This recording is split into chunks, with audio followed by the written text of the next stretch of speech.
하나님의 아버지께서는 어느 시대나 하나님께서 진행하고 계신 창조의 계획이 어디까지 이루어지고 있는지를 시대적으로 확실히 말씀해주고 있다. 내가 선지서를 성령 받고 읽으면 알죠. 그러게 마지막 때는 어떤 사건이 일어날 것이냐. 우리는 선자들이 북이스라엘이나 남유다나 선자들이 증거한 것은 그 시대 사람에게만 해당되는 것으로 잘못 알고 있다는 얘기예요. 북이스라엘의 선지자 아모스는 뭐라고 설명합니까? 마지막 때는 하나님의 말씀을 듣기가 어려울 때가 온다. 그러니까 표면적인 사람이 굶주림이 아니고 표면적인 사람이 기갈이 아니라는 거예요. 먹고 마시는 것 때문에 표면적인 사람이 어려운 것이 아니라 내면적인 사람이 하나님의 형상으로 조성된 사람이 하나님의 모습을 닮아 완성된 사람이 어려울 때가 온다. 얼마나 어렵느냐. 얼마나 어렵냐. 그 어려운 상황을 아모스는 설명하고 있잖아요. 미래에 되어질 일. 주님이 재림하실 때 일어날 사건. 그때는 젊은 청년이나 젊은 처녀가 말씀을 들으려고 동서사방으로 헤매도 하나님의 말씀을 듣지 못해서 먹지 못해서 굶주림이고 마실 물이 없어서 기갈인 것처럼 하나님의 말씀을 듣지 못해서 기갈인 시대가 온다. 그 시대가 어느 때냐? 다니엘 선지자가 말씀하신 대로 마지막 때라. 그래서 마지막 때. 세상 끝날에는 하나님의 말씀을 듣지 못해서 하나님의 말씀을 올바로 들을 수 있는 그런 시간을 다 뺏겨버린다는 거예요. 그러니까 그게 어느 시대입니까? 지금 디지털 시대잖아요. 인터넷 시대. 그것을 우리는 스마트 시대라 그러잖아요. 아날로그 시대가 아니라 디지털 시대다. 디지털 시대에 첨단 과학으로 달려가는 게 뭐냐? 그게 이 AI 인공지능. 여러 가지로 나오잖아요. 옛날에는 그런 말 있지도 않았어요. 그러니까 이런 시대가 되면은 어떤 시대가 기다리고 있느냐. 계시록 13장에 기록됐잖아요. 우상이 말하게 한다. 2000년 전에야 우상이 어떻게 말합니까? 바알이나 아세라 목상이 우리나라 같으면 시골에 그런 거 있잖아요. 천하대장군, 지하여장군, 남자 여자 목상을 크게 만들어 가지고 동네 입구에다 딱 세워놓잖아요. 그런데 그 우상이 말을 한다. 상상도 못할 일이죠. 2000년 전에 어떻게 상상합니까? 그런데 2000년 전에 사도 요한이 마지막 때는 지식이 발달하니까 우상이 말을 한다. 지금 그런 거 많이 있잖아요. 로봇이 얼마나 말을 합니까? 얼마나 간드러지게 사람의 마음을 미혹하냔 말이에요. 그런 시대가 계시록 13장에 기록됐잖아요. 그럼 이런 것은 뭘 나타내느냐? 하나님의 아들이 오실 때를 나타내는 것이다. 마지막 한 일에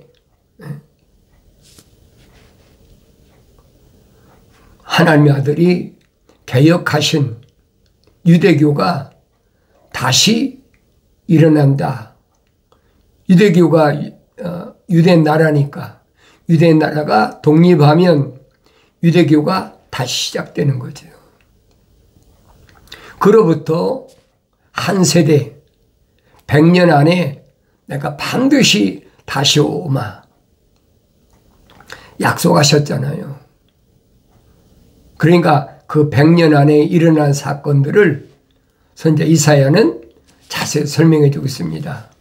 뭐라고 설명합니까? 너희가 내 앞에 나타날 때 너희 손에 이것을 가져와 내 뜰을 밟으라고 누가 요구하였느냐? 뭘 가져왔습니까?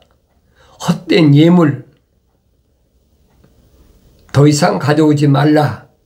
분향은 내게 가증하며 세 달들과 안식일들과 집회들을 모으는 것도 내가 견딜 수 없으니 심지어 엄숙한 모임까지도 악한 것이니라. 엄숙한 모임까지도 악하다는 거예요. 그럼 사도 바울은 모이기 힘쓰라고 그랬는데 상반된 얘기 아닙니까? 뭘 말하는지를 알아야 되죠. 아날로그 시대는 모였는데 이젠 디지털 시대는 아니라는 거예요. 첨단 과학이 이제는 누구나 다 들을 수 있는 시대가 되니까 여기 그랬어요. 심지어 엄숙한 모임까지도 악한 것이니라. 그럼 내가 숙고해 보여야 되잖아요. 내가 모이는 모임은 어떤 것인가? 악한 것이라. 악한 것이 뭐예요? 하나님의 약속을 믿지 못하고 하나님의 명령에 불순종하는 것. 계명을 어기는 것이라니. 그런데도 하나님 말씀을 그렇게 편협적으로 인용해가지고 모세가 모이라고 그랬다. 그 모이는 방법이 아날로그 시대하고 디지털 시대하고 같습니까? 다르지요. 너희 세자들과 정한 명절들을 내 혼이 싫어하노라. 그것들은 내게 짐이요 내가 지기에 피곤하느니라. 그 짐을 가지고 거의 하나님 앞에 유대인들이 헌금 드리고 2000년 전에 얼마나 풍성했어요.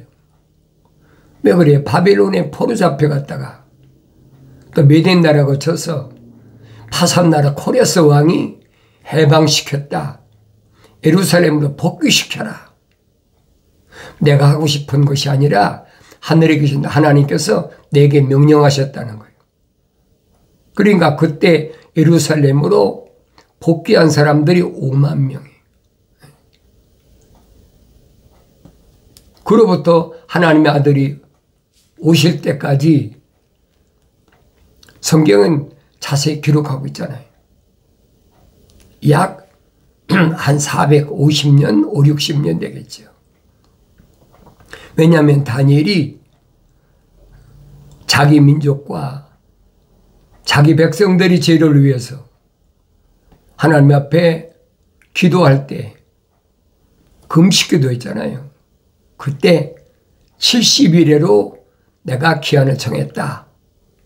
그 70일에가 뭐냐는 거예요. 인류의 마지막을 하나님께서 결정해 놓으셨다는 거예요. 그러니까 마지막 오기 전에 하나님의 아들이 분명히 오셔서 생명책에 그 이름이 기록된 사람들의 죄를 사하러 메시아가 오신다. 그것이 언제냐?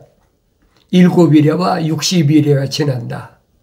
그럼 69일이 아닙니까? 69일이면 480년 후에 분명히 메시아가 왔다 끊어진다 그랬어요. 메시아가 왕국을 세우는 것이 아니라 메시아가 왔다 끊어진다. 왜? 생명책에 그 이름이 기록된 자들의 죄를 위해서 십자가 못박에 죽으신다는 거예요. 얼마나 정확히 설명해 줍니까? 그럼 70일에 가운데 60일에가 지나갔으면 나머지 한 일회가 남았잖아요. 그 나머지 한 일회가 7년이잖아요. 7년이 요한계시록 가면 7년 환난 기간이다. 7년 대환난 기간이다. 전 3년 반과 후 3년 반. 날짜로는 1260일. 달수로는 42달. 근데 다니엘서 12장에 보면은 천사가 뭐라고 말합니까? 예루살렘이, 다시 말하면 유대교가 회복되면, 유대 나라가 독립을 선포하면 뭘 그들이 원하고 있느냐? 제3성전을 짓는다는 거예요. 무너진 예루살렘 성전을 재건한다. 그러기 위해서 지금 얼마나 많은 자원이 준비됐는지 우리 너무나 잘 알잖아요. 이제는 장소만 선정되면 그거 뭐 얼마 걸리지도 않아요. 그 장소가 지금 선정이 안 된 거예요. 왜 그러냐면 그곳에 지금 뭐가 있습니까? 이슬람의 금동 사원이 서 있잖아요. 그러니까 서로 싸우는 거예요, 지금. 그러니까 어디가 솔로몬이 졌던 장소냐? 지금 금동 사원이 있는 곳이냐? 아니면 옆에냐? 별의별 의견이 분분하잖아요. 그건 상관없어요. 어디다 짓든 제3성전이 지어지면 그때부터 뭐 한 일에밖에 안 남았다는 거예요. 7년 그때부터.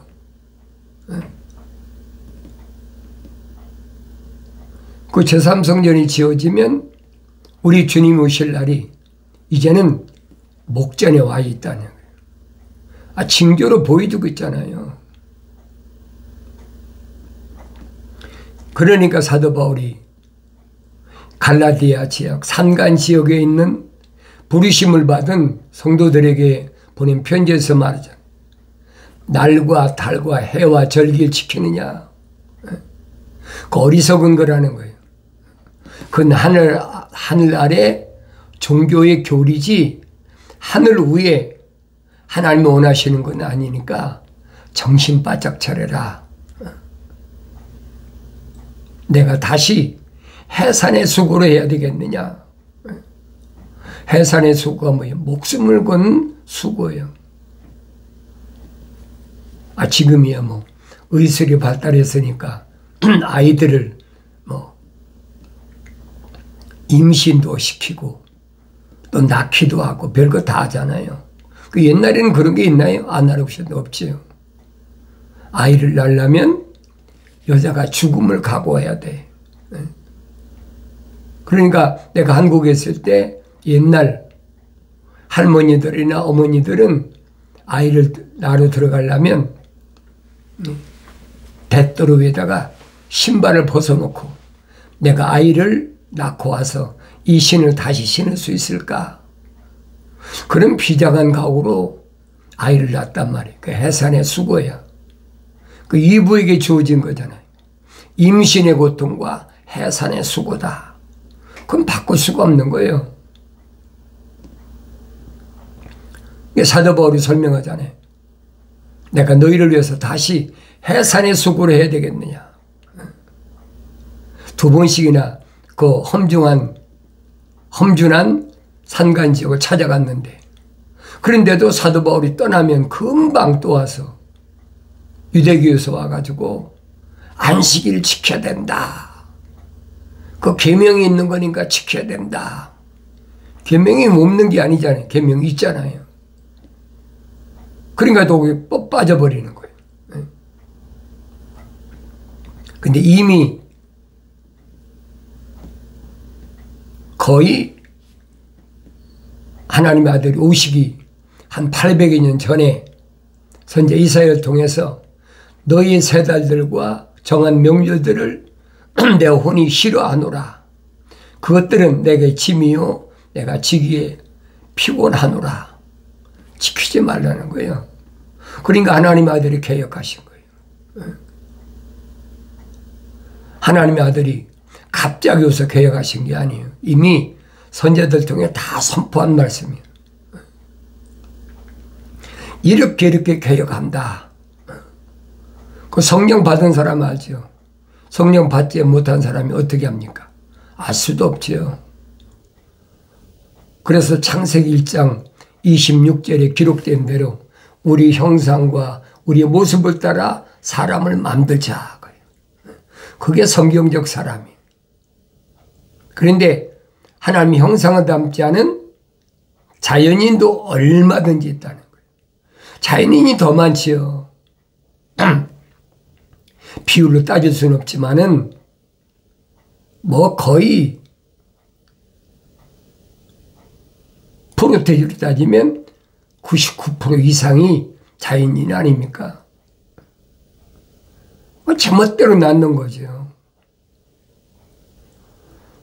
그러나 하나님의 거룩하신 사랑의 생명이 들어간 사람은, 하나님의 형상을 닮은 사람은 극소수란 얘기예요. 그러니까 코레스 왕 때 예루살렘으로 복귀한 5만 명, 그 5만 명들이 거의 한 60년 동안 지나면서 얼마나 인구가 불었나 보세요. 몇백만 아닙니까? 몇백만.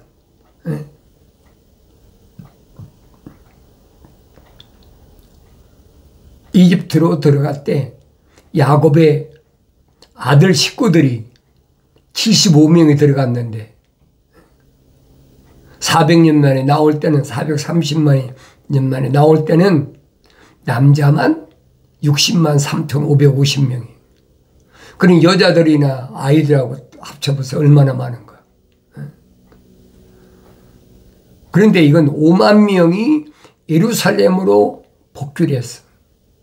그리고 거의 460년이 지났단 말이에요. 그러니 남유다나 북이스라엘이 얼마나 유대 나라를 꽉 찼냐 이 말이에요. 그런데 그 중에서 하나님의 아들은 생명책이 기록된 사람만 선택하시잖아요. 그게 핵심이에요, 여러분. 하나님의 아들이 육신 입고 오신 것은 다른 일 때문에 오신 것이 아니에요. 하나님의 아버지의 거룩하신 뜻을 이루고 완성시키러 왔다. 야곱의 온물에서 수가성녀를 만날 때 분명히 밝히시잖아요. 나는 너희들이 알지 못하는 다른 음식이 있다. 우리 선생님에게 누가 잡수식을 갖다 드렸나? 먹을 음식을 갖다 드렸나? 수근수근하니까 사도들에게 주님이 하신 말씀은 내가 먹을 음식은 하늘에 계신 아버지의 뜻을 이루고 그 뜻을 완성시키는 것이다. 분명히 밝히시잖아요. 하나님의 아들이 육신 입고 오신 목적을 감춘 게 없어요. 숨은 비밀이 없어요. 성령 받고 성경 읽으면 다 알게 되죠. 너희가 너희 손을 내밀 때면 나는 너희에게서 내 눈을 가리리라. 아무리 내가 손을 내밀어도 하나님 아버지께서는 내 손을 가린다는 거예요. 얼마나 기가 막힌 얘기. 그런데도 아직도 하늘 아래서 자기들끼리 모임을 갖는다고 그러고 헌금해라, 11조래라, 감서금, 헌금해라. 뭐 헌금 종류도 수십 가지지요. 탈취하는 방법이 얼마나 많습니까? 성경을 안 읽으니까 속는 거예요. 성경을 읽어도 내가 성령 받고 읽으면 내가 속아왔구나. 내가 잘못된 삐뚤어진 길로 왔구나. 그걸 깨닫는데 그렇지 못한 사람은 그냥 읽고 지나가는 거예요. 읽으라고 그러니까. 너희가 너희 손을 내밀 때면 나는 너희에게서 내 눈을 가리리라. 정녕 너희가 기도를 많이 할 때도 내가 듣지 아니하리니 너희 손에 피로 가득하도다. 너희가 아무리 많이 기도해봐. 하늘의 종교 그렇잖아요. 새벽마다 와서 기도하고 정성껏 하나님 앞에 제물을 제단을 쌓고 정성껏 11조 드리고 정성 드리면 된다는 거예요. 아무나. 그게 하늘 아래 종교란 말이에요. 그런데 하늘 위에 하나님께서는 아니시잖아요. 정반대예요. 그러니까 뱀이 얼마나 교묘한가 보세요. 이불을 속일 때 뭐랍니까? 참으로 하나님께서 너희더러 그러면서 하나님 동산에서 나는 모든 나무에 나는 것을 그랬잖아요. 거기까지는 똑같은 얘기예요.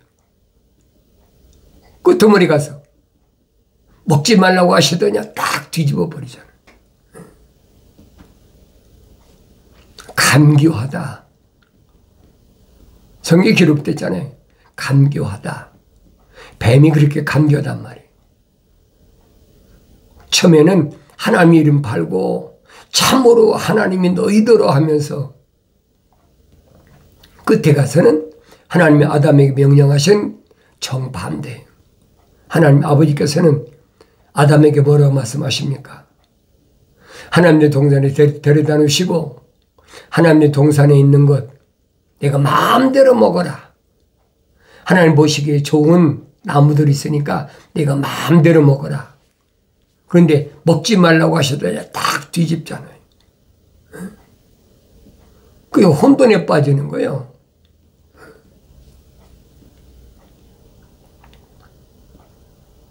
아담에게 하나님께서 명령하신 거하고 간교한 뱀이 이브에게 한 말하고 내가 비교해 보라는 얘기. 그 성령 받아야 비교가 되지요. 읽고 되새김질하고 읽고 되새김질하고. 하나님께서 금기하신 것은 선과 악의 지식의 나무에서 나는 것만 먹지 말라는 거예요. 왜? 반드시 죽으리라. 죽음이 선포됐잖아요. 그런데 이브에게 뱀이 반드시 죽지는 아니하리라 뒤집잖아요. 이게 하나님의 아들이 하신 말씀이에요. 뱀처럼 지혜로워라. 내가 뱀처럼 지혜롭지 못하면 속아. 뱀이 끝에 가서 딱 뒤집잖아. 너는 반대로 뒤집어야 돼. 왜? 하나님의 거룩하신 사랑의 생명이 들어왔으니까. 그래서 뱀처럼 지혜로우라는 거예요. 이론으로 그렇게 끌고 가서 끄트머리 가서는 탁 뒤집어.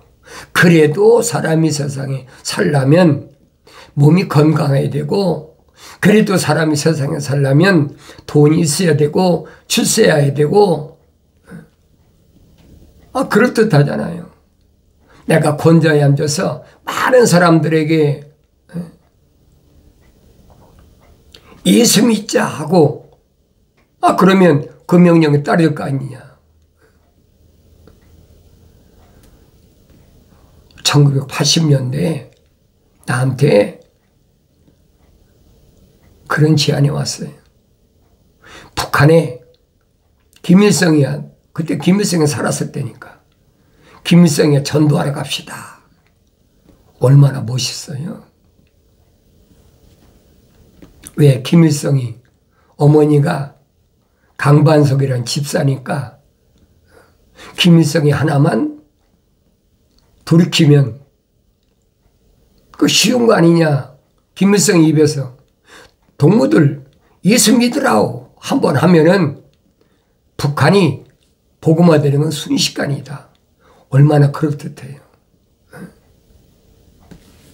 얼마나 나한테 와서 찔벅거리면서 미혹하는지. 그러니까 속지 말란 말이에요.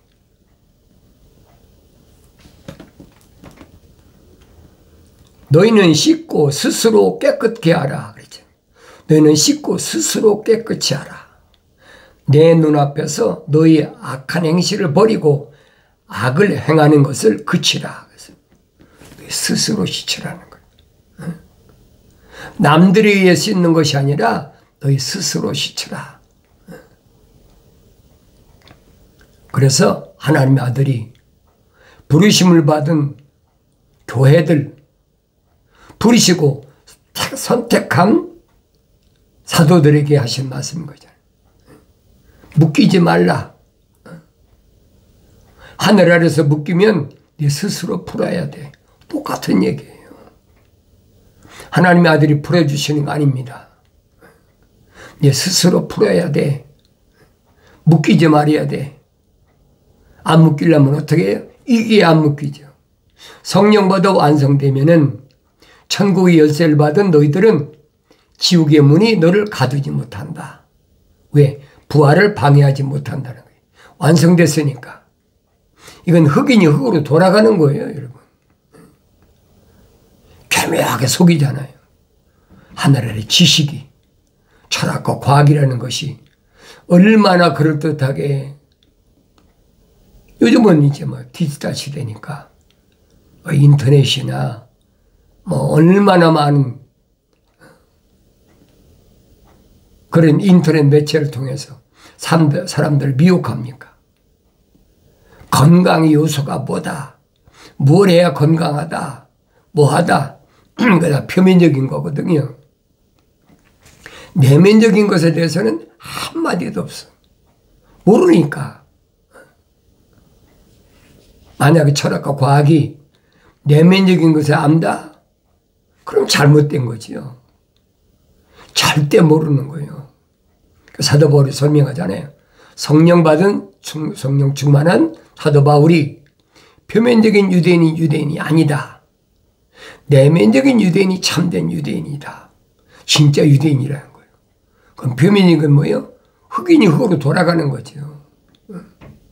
내면적인 것이 하나님 형상을 닮았느냐, 하나님 형상을 안 닮았느냐. 하나님 형상을 안 닮은 건 자연인이고, 하나님 형상을 닮은 사람은 창만 보고 돌이켜서 약속하신 성령 받아야만, 그래야 하나님 말씀을 읽어도 깨닫는다는 거예요. 너는 스스로 씻고 깨끗하게 하라. 남들이 해주는 것이 아니에요, 여러분. 내 눈앞에서 너희 악한 행실을 버리고 악을 행하는 것을 그치라. 악이 뭐요? 하나님 약속을 믿지 못하고 하나님 명령에 불순종하는 것. 그치라는 거예요. 나의 책망을 듣고 돌이키라. 보라. 내 영을 부어서 내 말들을 알게 하리라. 약속하신 말씀이 마침내 이루어진 복된 삶을 살아가길 바랍니다.